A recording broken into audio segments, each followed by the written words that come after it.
Guys, how is this possible?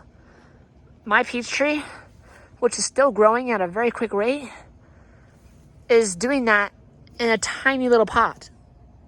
This thing is defying the laws of root mass to branch growth ratio. Like, this thing must be really pot bound, but it does not care. It's growing so quickly still. It's ridiculous. Don't worry, guys, this thing will be in the ground by winter.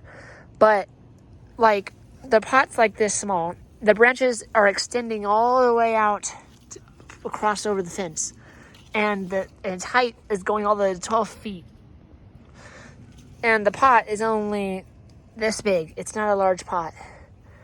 Like, I guess the only reason it's growing this much and this quickly is because it has a perfect environment to grow in that pot. A perfect one. Perfect.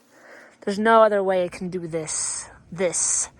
It grew 7 feet in one season, and it's not over. It got about a month left till the season's over. Actually, until this whole thing drops leaves, but it's still growing fast.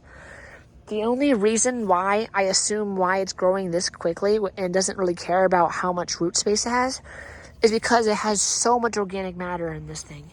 There are mushrooms decaying in here, leaves, wood chips, fertilizer, organic soil equal this.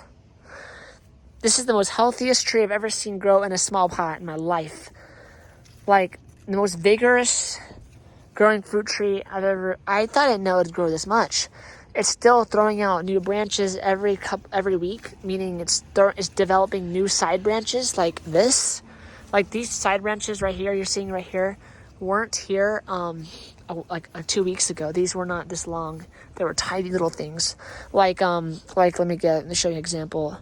Let me find one that's developing. This one doesn't have one surprisingly yet. Like, you'll see, do you see that? See that little thing, these two little leaves right there growing? That will be as long as this in about less than a couple weeks. Those two little leaves developing right there. And then we'll get to this, and then we'll get to this. Like, it's insane. So, how